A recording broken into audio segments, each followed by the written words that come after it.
All right, let's do this. While I have y'all in here, it's going to sound funny, me narrating a video over this in the middle of stream, but hey, we're all good with it, right?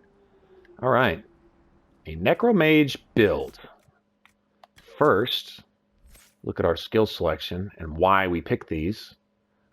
This right here, actually, although the 100% barrier does come in handy right here, I picked this as much for the passive as I did for the actual buff, because in my opinion, passives are almost worth more than actual active skills. In fact, a lot of times I'll take a skill that I'll deactivate just so I can have the passive that's after it, depending on what it does and what it's for. Constitution isn't so much important, but still a passive is a passive.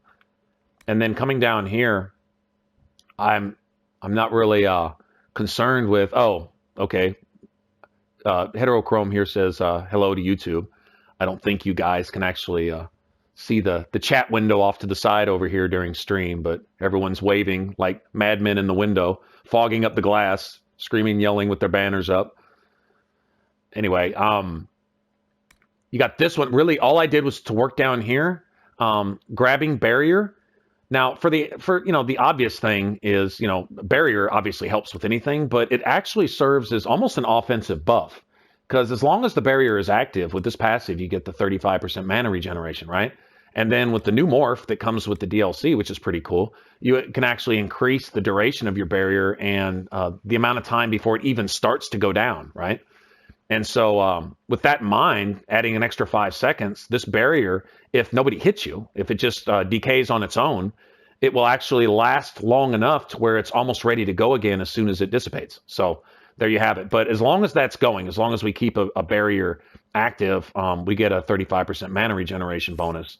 And that plays right in with the Winter Stillness passive, which gives you another bonus 50% as long as you're standing still, which playing as a mage, most of your attacks are done from a standing position anyway. So basically you go find a safe place where no one's going to bother you and then hold your trigger down and spin to win, that type of thing.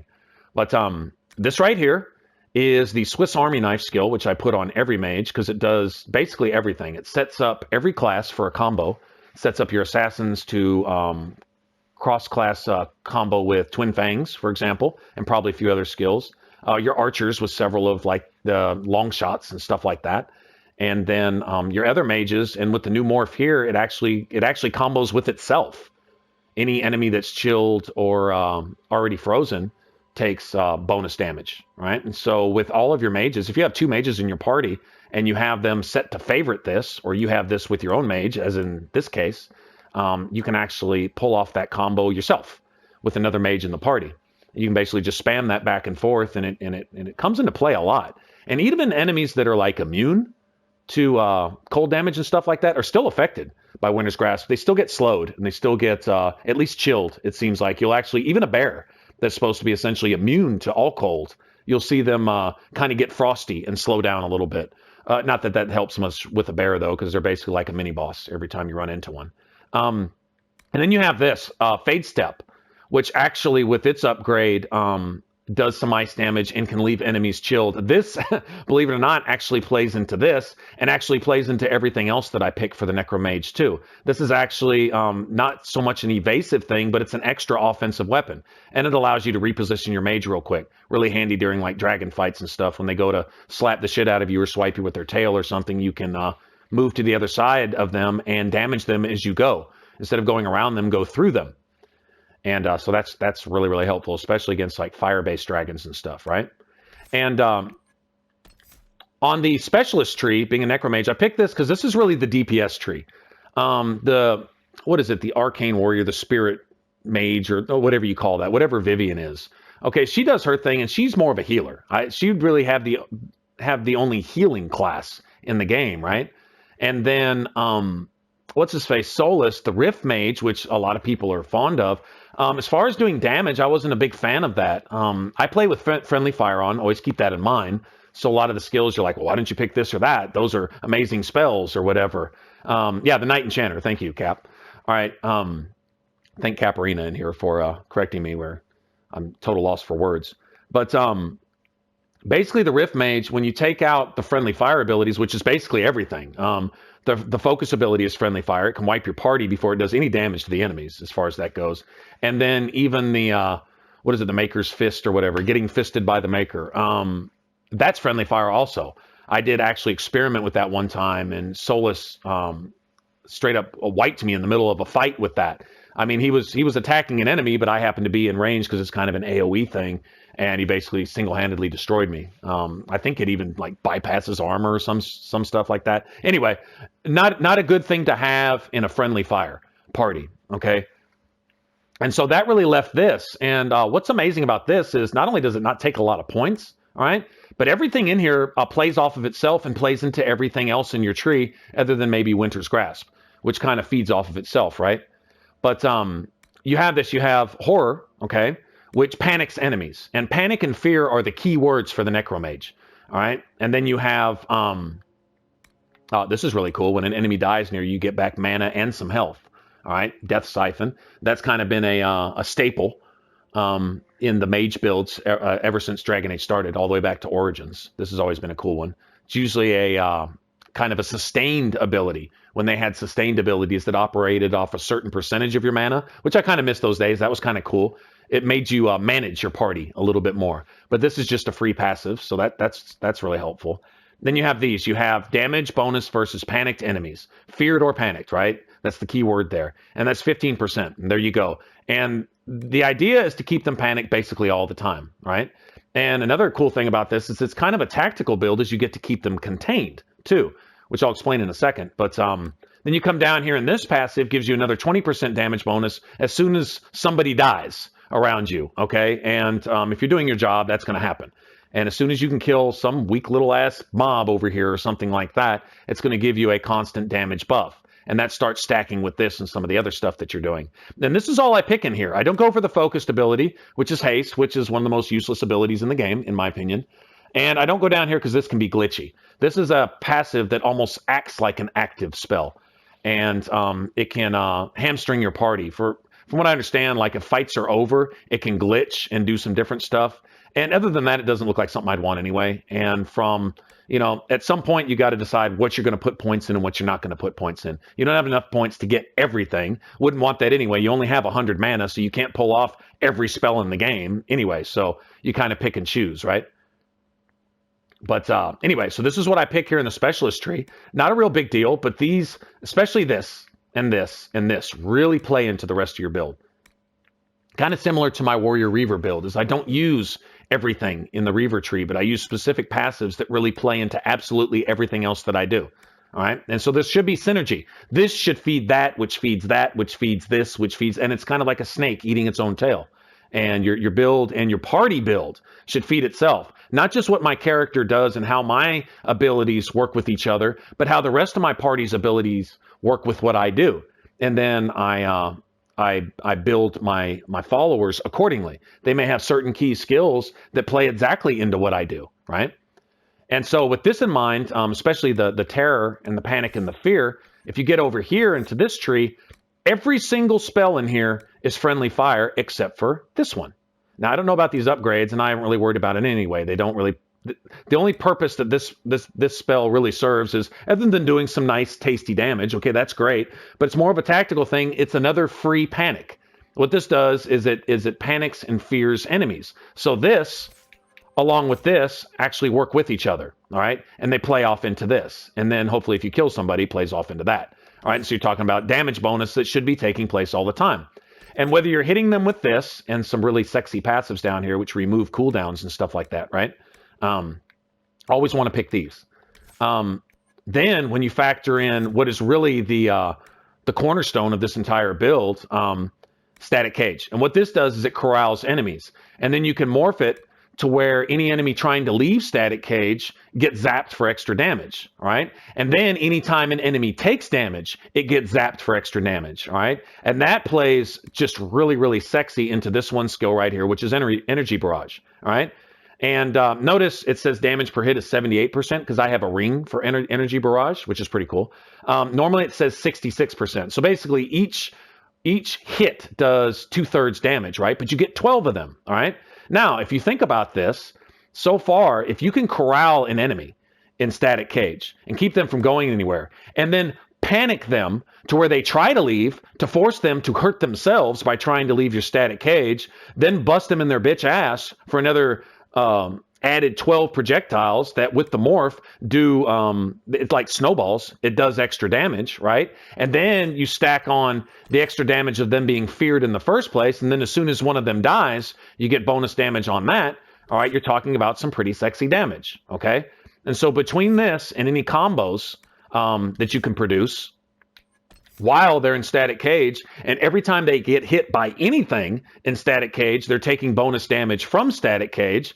It kind of sucks when they're immune to electricity because that kind of reduces the amount of extra damage that you do, but still it's a tactical thing. You can keep your enemies kind of corralled and pound on them until they're dead type of thing. Now, how we've been playing here so far is not just on Nightmare with Friendly Fire, but we've also kept some trials active. And this truly is the best addition they ever put in this game, in my opinion. It is the ultimate patch. Is what it did is it brought back Nightmare mode, true Nightmare mode to Dragon Age. You can't out-level your enemies by 4 or 5 levels and then come back and kick their ass on Nightmare and then, you know, pound your chest and act like a badass because, okay, that's not going to happen anymore. Now enemies scale with you. No matter what you are, so are they. Or they're higher. And almost half of them are elites. And almost half of them are immune to just about everything you do to them, right? And on top of that, they got some special shit they can throw back in your own face, right? And so it's really, really cool. It's like Nightmare has been.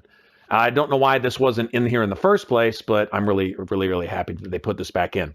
So with those particular settings in mind, that's how I built this particular mage to do lots and lots of extra damage. Now, with all that in mind, as if all those extra damage buffs weren't enough, what I also do is I give myself equipment that plays into that. And specifically, now I don't have optimal gear here. I don't have all tier 4 stuff with all tier 3 and 4 materials and this and that, blah, blah, blah. But this is okay. It's pretty cool. I'll use this staff for an example. What I have here between the types of stuff that I was looking for in my staff, and what I was looking for was offensive slots, specifically ones that ask for leather. All right, and then in my staff grip and in my staff blade, I did the same thing. I was looking specifically for offensive slots that called for leather, so I could raise my critical chance. And if you notice, just off this staff alone, I have 44% bonus critical chance. All right, and then a nice tasty 21% critical damage too. And I think that came from a cloth slot that I could put dragon webbing in. All right, and then for my masterwork, I put abilities cost less mana and stamina. All right, that's really handy with barrage and static cage, especially if you're going to be spamming them. And then if you've got a nice, really tasty mana regen going on, then those spells almost come for free. And there's some other passives and stuff that you can put in your skill trees that actually allow you to get some free spell castings and some spell castings that have no cooldown and stuff. So that really plays in really well. But critical chance was really the key here. True enough, without investing more into critical damage, I don't get the really, really big numbers that I might like, but I get constantly big numbers, all right? And I'll include some clips from a dragon fight that we did actually not just a few minutes ago. It was with that bitch in the hinterlands, you know, the one with all the little babies that she calls in with her Mother of the Year award and all that crap, right? We kicked her ass pretty handily and put up some decent numbers, even up to almost 6,000. I think there's like a 5,800 in there. I think it was a critical off of Winter's Grasp, if I'm correct. But there was lots of like 3s and 4s and 5s, and you notice the base damage on this staff is only 69. You know, so you're talking 69, 70 cold damage. And when you're putting out steady numbers of anywhere from 250 to almost 500, and you're hitting them with barrage, which means you're hitting them with 12 shots at a time. And these aren't even full damage shots. These are only at like, you know, 4/5 strength, 78% strength. And so if you can just imagine at full strength what that would do. I don't know if you can stack 2 barrage rings together. That might be a good idea. What I did was I stacked that with a critical damage ring. And then I relied on my weapon specifically to give me a critical chance, okay? Something I wouldn't worry about with a rogue, but I had to take into a factor with my mage. And then with my armor, what I did was, if you notice, I have a lot of bonus magic there, and magic is where attack comes from. And attack is a basic damage buff overall that applies to your character. It's extra percentage damage you do with all your attacks after everything's been factored in, after criticals have been factored in, after armor defense of your enemy has been factored out. Oops, that clip actually accidentally ended in the middle of me blabbing my lips. What's cool with the mage is you actually bypass armor completely, and what factors in against your magic type is defenses. So if an enemy is highly resistant or immune to cold, then your cold staff is going to be dinging little 1-point damage off the enemy, right? And so you need to factor in what they're resistant to and what they're weak to. Now, the advantage there is, like with the dragon that has a huge armor rating, but if you're ignoring their armor, all that sexy damage is bleeding through, especially if you're using a staff type they're weak to, which obviously, like a cold staff with a fire dragon, for example, you're going to do extra damage and you're going to bypass all that armor completely. Now, another cool thing about the damage calculator is that critical damage is calculated with your base weapon damage before anything else. And so what's really bad about critical damage is when armor is factored in as well as resistances, okay? That can be really bad for you. So anytime you're factoring in armor and you want to get the most out of your critical chance and your critical damage, your critical hits, you want to find a way to either break down the enemy's armor or bypass it completely. As a mage or as an assassin, if you build your assassin right, you don't have to really worry about armor. It's really a hump that you have to get over with a warrior, though, big time, because warrior doesn't have a lot as far as that goes. But you can set up your party, especially your high fire rate party members like your mages, to put sunder armor on their staffs, right? That would be a difference maker for your warrior. You'd be doing increasing damage against an enemy if your party was steadily breaking down their armor with every hit. Something to consider. But with a mage, you don't have to worry about that. All your critical damage bleeds through, and then the only thing really to stand in your way is elemental resistances. I've noticed on this difficulty with trials active that a lot of times you'll get a mob, and some of them will be weak to whatever damage you're doing, but other enemies will be almost immune. And so you'll find a couple in there that, you're raping the crap out of all these over here, but then you have that one over there that's standing long and strong, and no matter what you're doing to him, you're not doing any damage. You have to rely on your other party members for that, which is cool. It brings a challenge to some of the fights. But anyway, what I've done with my armor here was stacked as much magic as I could, all right, so that I could get as much extra bonus attack on top of the critical damage that I'm already doing with all my little criticals. And what attack does is at the end of the damage calculator, they basically stack attack and then any ability modifier that you have on the end.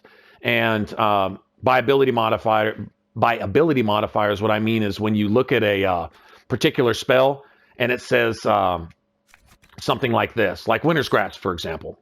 So we were talking about that, right? It says 1,000 times weapon damage. That is literally tacked on at the very end. After critical is counted in, after your attack is counted in and everything else, that's tacked on at the end. So basically 1,000% of your weapon damage after all the resistances and armor have been factored in. So sometimes you really get big sexy numbers out of that. Sometimes not so much. Depends on what else is going on each time you hit an enemy. Lots of stuff going on in the computer behind the scenes. All right.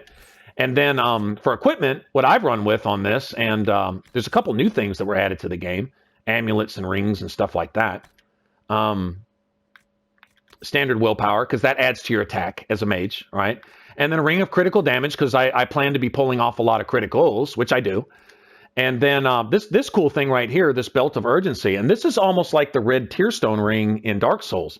And what it does is it raises your attack speed when you get to low health, anything below 50%. And I was thinking about a Reaver, and I'm like, oh man, this would be sexy on a Reaver, because a Reaver thrives off of being hurt. That's where you get a lot of your bonus damage from. And then you're essentially boosting your DPS when you get to low health on top of all the other passives that a Reaver has, as well as the attack and movement speed stuff that you get from like Rampage and stuff. That sounds like, in fact, I'm going to go do that. I'm going to go build a Reaver. I'm just going to play through. We'll stream that for a couple days just for funs. Maybe even get into one of the DLCs with it or something. Anyway, like I was saying, I've got this Energy Barrage ring to complement the Energy Barrage, which is basically the bread and butter, of this particular build. When you factor in all your extra criticals, the number of critical hits you can get by spamming this, right? And then the fact that Static Cage basically adds extra electrical damage to any time an enemy gets hit. And so you'll see every single time you hit them with Barrage, you've got 3, 4, 5 numbers popping up off of there. And don't have like a Spirit Rune in your staff, you're going to be getting bonus damage for that too. I mean, it's crazy. You got so many numbers that it looks like you just hit them for 100,000. No, you didn't. You hit them for about 16 different 100s, and they're all just stacked on top of each other. It's just crazy. All right, so you can just pummel the crap out of your enemies with that. And anyway, there's my equipment, and that's why it works with that. Get better stuff. All right, and do with this what you can, but this is definitely a basis to work with. It's definitely a good principle to operate off of. I haven't really had any problems.